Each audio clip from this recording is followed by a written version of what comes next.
Try education.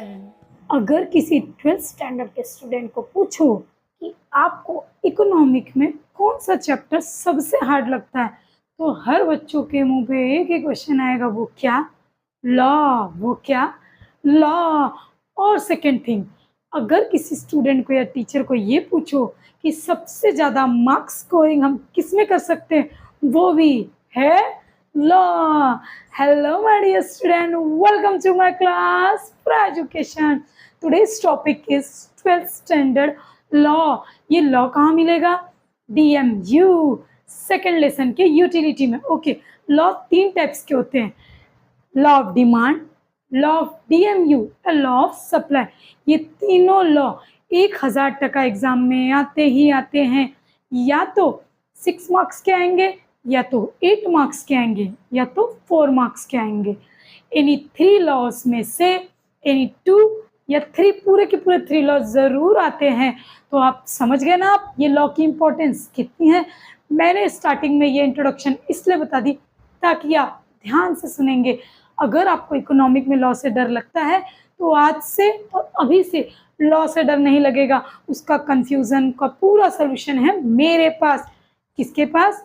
फ्रा education के पास। So let's start. हमने एक लास्ट लेक्चर में पढ़ा था लॉ ऑफ डिमांड। आज हम लोग पढ़ेंगे law of DMU। Law of DMU। DMU मतलब डिमिनिशिंग मार्जिनल यूटिलिटी।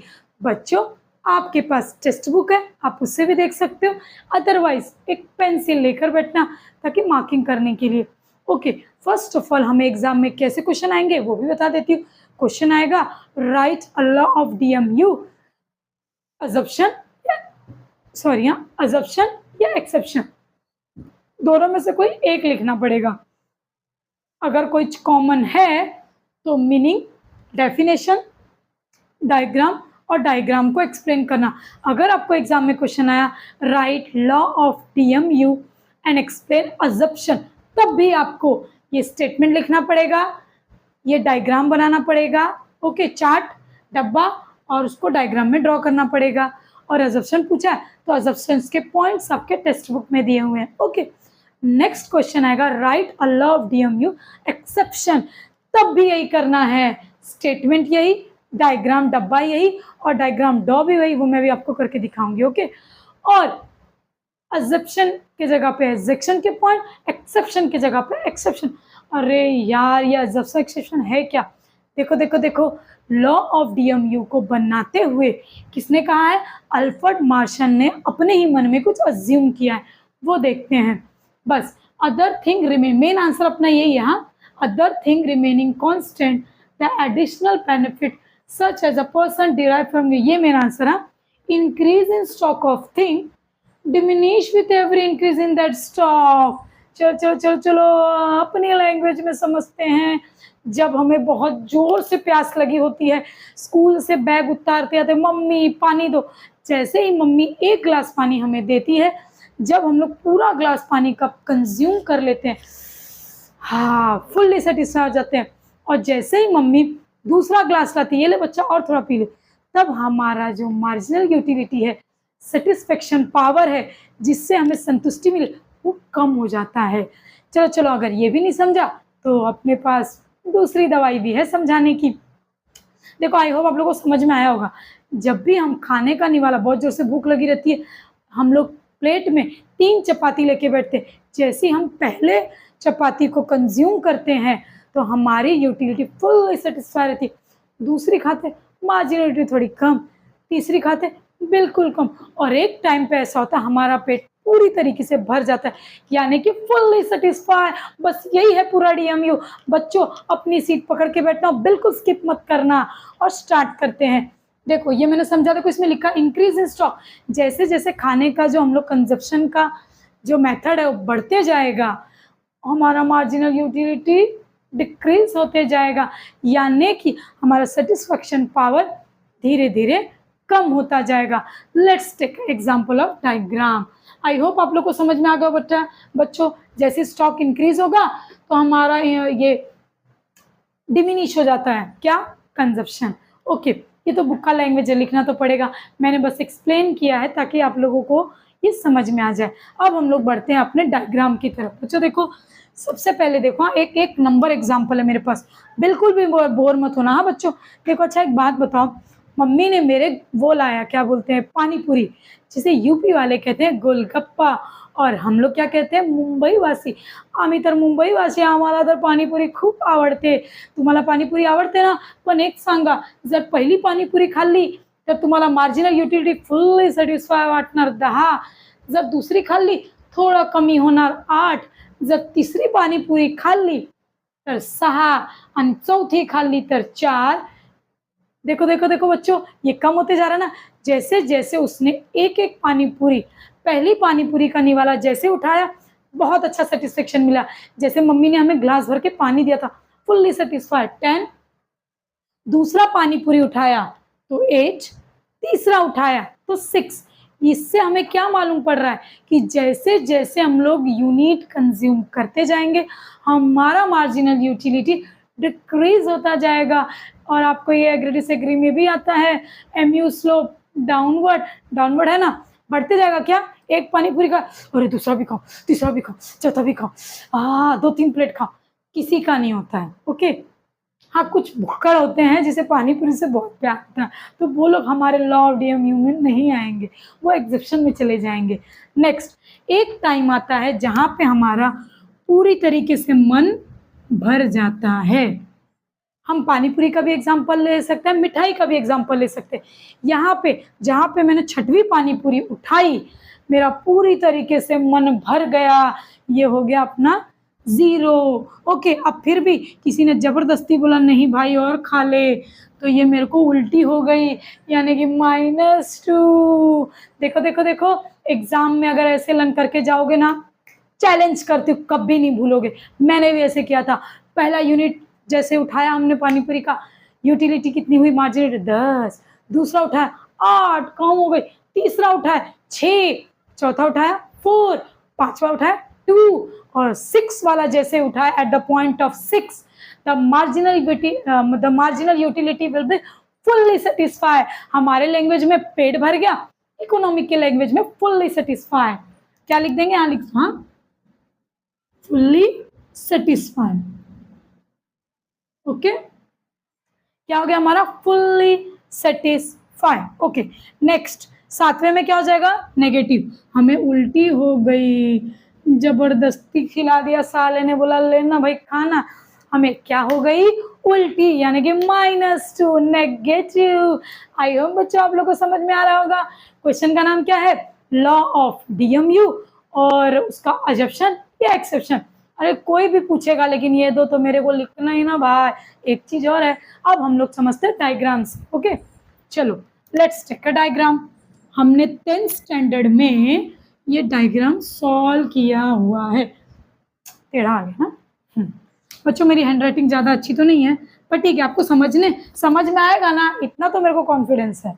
चलो देखो, आप लोग के पास स्केल पेंसिल सब होगा, मेरे पास अभी समय अवेलेबल नहीं है ना, मैं इसमें स्केल तो यूज़ कर नहीं सकती, तो मेरा थोड़ा उल्टा सीधा चला जाएगा, तो समझ लेना। ओके, ये हो गया हमारा एक्स एक्सिस, ये हो गया हमारा वाई एक्सिस। हम बचपन में पढ़ते थे 10th स्टैंडर्ड में। अरे मैं तो भूल गई, 10th स्टैंडर्ड तो अभी 2 साल पहले ही आपका गया। चलो अब हम लोग यहाँ पे कौन सा नंबर लिखेंगे, यूनिट एक्स। तो हम लोग लिख सकते हैं, यहाँ पे हम लोग क्या लिखेंगे, units of commodity. Okay, unit of commodity, यानी कि हम लोग ने इतना इतना लिया, 1 पानीपुरी, 2 पानीपुरी, 3 पानीपुरी, ठीक है। अब उसमें नंबर डालेंगे, कितना, 1 2 कितना है बच्चों, 3 4 5 6 7। ओके 7 ना, तो हम लोग यहाँ पे क्या करेंगे, 1 to 7 तक नंबर लिखेंगे, 1 2 3 4 5 6 and 7। मेरी ज्योमेट्री थोड़ी सी वीक थी, तो आप लोग समझ लेना, ठीक है। अब हम लोग क्या करते, देखो यहाँ वाले नंबर्स, तो हम लोग को पता है ना, हमारी टीचर ने समझाया था, जब भी यहाँ का नंबर समझ में नहीं आना, पहले उसमें देखो कोई टेबल आ रहा है क्या, अगर टेबल आ रहा है तो टेबल लाइन से लिख दो, या 1 2 3 लिख दो।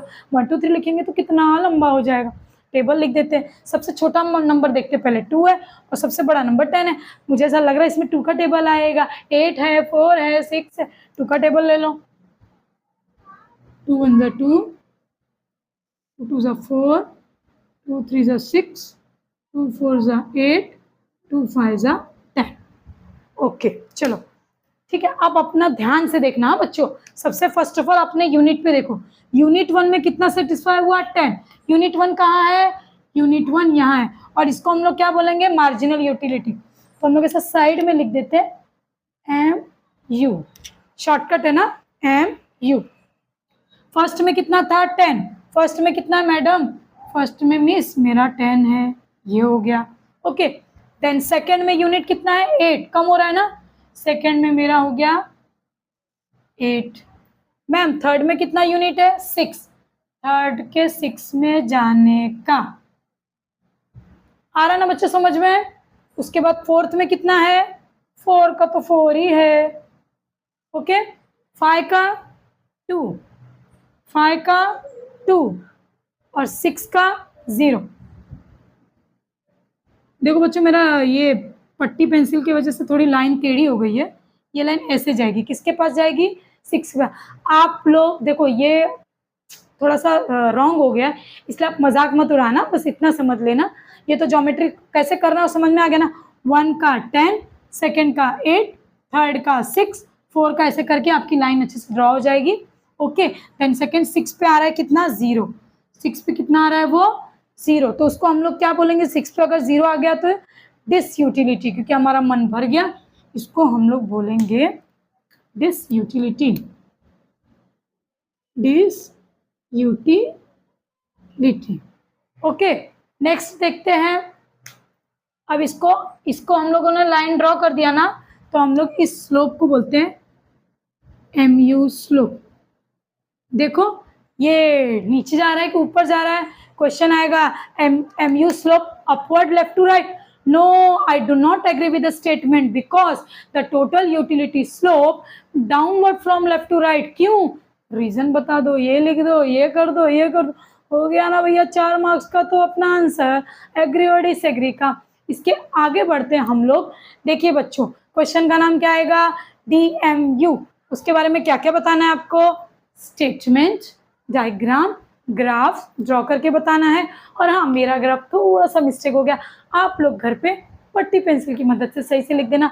अब हम लोग आते हैं अपने अजम्पशन और एक्सेप्शन पे। अच्छा बच्चों अजम्पशन थोड़ा सा हार्ड है, एक्सेप्शन बहुत इजी है और मोस्टली एग्जाम में दोनों में से कोई भी एक आएगा। ठीक है तो हम लोग क्या करते हैं बच्चों पता है? फर्स्ट ऑफ ऑल हम लोग क्या करते हैं, मैं ड्रॉ कर देती हूँ और सॉरी रफ आउट कर देती हूँ। आपको स्क्रीनशॉट करना है तो कर सकते हो, नहीं तो टेक्स्ट बुक में ना मिल जाएगा।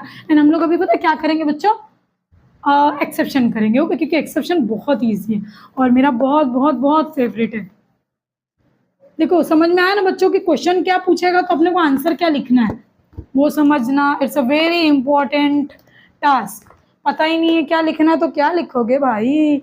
चलो अब हम लोग बढ़ते हैं अपने एक्सेप्शन की तरफ। क्या है? अच्छा एक्सेप्शन का मतलब क्या होता है? एक्सेप्शन, चलो एक्सेप्शन का मतलब बताओ क्या होता है? एक्सेप्शन का मतलब ये होता है कि लॉ ऑफ DMU किसको किसको अपने अंदर रखेगा? अजम्पशन। किसको किसको निकाल देगा? तू मेरे लॉ में अप्लीकेबल नहीं है, चल निकल। चल निकल वाला कहाँ जाएगा? एक्सेप्शन में। अच्छा क्यों चल निकल होगा उसका रीजन मैं आप लोग को बता देती हूँ। ओके चलो फर्स्ट ऑफ ऑल हम लोग पॉइंट लिख देते हैं फटाफट से। 10 मिनट में आपको एक्सप्लेन कर दूंगी बच्चों में। 10 मिनट्स इतना इजी कहीं पे भी आपने पढ़ा नहीं होगा। HOBBIES hobbies. ओके नेक्स्ट है माइजर, थर्ड है एडिक्शन, फोर्थ है पावर, देन फिफ्थ है मनी। चलो बच्चों अभी आपने बोला था कि मैम आपने तो हमको ये समझाया कि लॉ ऑफ DMU में जैसे जैसे कंज्यूम करते हैं वैसे वैसे हमारा सेटिस्फेक्शन पावर धीरे धीरे क्या होता है? कम होता है। एक बात बताओ, जिसको हॉबी है, जैसे मुझे हॉबी है गाने सुनने की, जब मैं एक गाना सुनती हूँ ना, किसका? कैलाश खेर हो गए, लता मंगेशकर हो गई, राहत फतेह अली खान, मतलब जितने भी सिंगर है अच्छे अच्छे, उनके गाने जैसे मैं सुनती हूँ ना बच्चों, मुझे लगता है और एक सुनो, और एक सुनो। इसने क्या बोला था, लॉ ऑफ डीएमयू ने, याद करो भाई, अगर तेरा एमयू नीचे नीचे आया तो मैं तेरे को लूंगा। अभी तू एक गाना सुना तो और गाना सुनने बोल रहा है, दूसरा गाना सुना और गाना सुनने बोल रहा है। यानी कि जरूरी नहीं हॉबी सिंगिंग की होती है या इसकी होती है, राइटर होते हैं, देखो बहुत सारे पोएट लिखते हैं, तो लोग क्या सोचते हैं, एक पोएम लिखा तो क्या, देखो मैंने यूट्यूब पे एक चैनल बनाया, मेरा सेटिस्फेक्शन नहीं हुआ, मुझे और बनाना, मुझे और बनाना, मुझे और बनाना, क्योंकि ये मेरी हॉबी है। तो लॉ ऑफ डीएमयू इन लोग को हकाल देता है अपने इसमें से, बोलता है तूने क्या बोला, मेरे अंदर अगर रहना है तो एमयू हमेशा नीचे नीचे आना चाहिए। खाने में तो वो अप्लीकेबल हो जाएगा, पर हॉबी में कभी भी नहीं होगा। जिसे पेंटिंग्स वगैरह कलेक्ट करने के शौक होते हैं, पुराने ज़माने के सिक्के, कॉइन, ये सब जिसके हॉबी होती है ना, वो कभी ख़त्म नहीं होती है। अगर उसने एक पेंटिंग बनाई, लगेगा मैं और बनाऊँ और बनाऊँ, तो ये लॉ ऑफ डीएमयू उसको अप्लीकेबल नहीं करेगा, क्योंकि इसमें मार्जिनल यूटिलिटी कभी भी कम नहीं होगी, बढ़ती जाएगी बढ़ती जाएगी। नेक्स्ट आते हैं माइजर, यानी कि कंजूस। माइजर यानी कि कंजूस। कंजूस आदमी इतना चीप होता है, अगर उसके पास छोटा सा भी सामान आ जाए तो सोचता है और मिले और मिले और मिले। उसकी मार्जिनल यूटिलिटी कभी भी नीचे नीचे नहीं आती है, उल्टा उसे थोड़े पैसे मिलते हैं तो उसके अंदर की जो चाहत है, जो यूटिलिटी, जो डिज़ायर है, वो 2 गुना और बढ़ जाती है। तो marginal utility law of marginal utility क्या बोलता है, भाई मैं तेरे को भी नहीं लूँगा, क्योंकि तेरी तो मार्जिनल यूटिलिटी बढ़ती जा रही है, मैं कम वाले लोग को दे, इसलिए मैं तुझे हकाल रहा हूँ। एक्सेप्शन। अब आ जाओ एडिक्शन। अरे मैंने एक स्मोकिंग किया, मेरा मन कभी नहीं भरेगा, लगेगा यार एक और पी लेता हूँ फिर जाता हूँ घर पे। जिसे भी स्मोकिंग की, ड्रिंकिंग की या कोई भी एडिक्शन होता है, ज़रूरी नहीं है, किसी किसी को तो चाय पीने का एडिक्शन है, वो भी एक तरीके का क्या हो गया, एडिक्शन। किसी किसी को रील्स चलाने का एडिक्शन है, वो भी क्या हो गया, एडिक्शन। एडिक्शन में एम्यूर क्या होगा, कम होगा, कभी नहीं होता है, बढ़ते जाएगा बढ़ते जाएगा। दारू का 1 क्वार्टर मिला तो लगेगा 2 क्वार्टर मिल जाए, 3 मिल जाए। अंडरस्टूड। तो लॉ ऑफ डीएमयू इसको भी अपने लॉ में नहीं लेगा। नेक्स्ट आते हैं पावर पे। जिसके पास पावर और अथॉरिटी ज्यादा देंगे तो लगता है और मिलना चाहिए। मनी, ये तो सबसे इम्पोर्टेंट टॉपिक है। आज के जनरेशन में पैसा ऐसी चीज़ है जो किसी को नहीं चाहिए। ऐसा कभी होता है, आज 2 रुपए हैं, कल 10 हो जाए, कल 100 हो जाए, लाख हो जाए, 1000 हो जाए, करोड़ हो जाए, अरब हो जाए, हमारी मार्जिनल यूटिलिटी कभी भी कम नहीं होती है। Increase more and more. थोड़े पैसे आते हैं, मन नहीं भरता, और की चाहत हमें लॉ ऑफ डीएमयू से एक्सेप्ट कर देती है। ओके, आई होप बच्चों आप लोग को लेक्चर पूरा समझ में आ गया होगा, और कोई भी डाउट्स है तो प्लीज मुझे कमेंट्स करिए और पढ़ते रहिए। मीनिंग इन नेक्स्ट लेक्चर में अजब सन के साथ।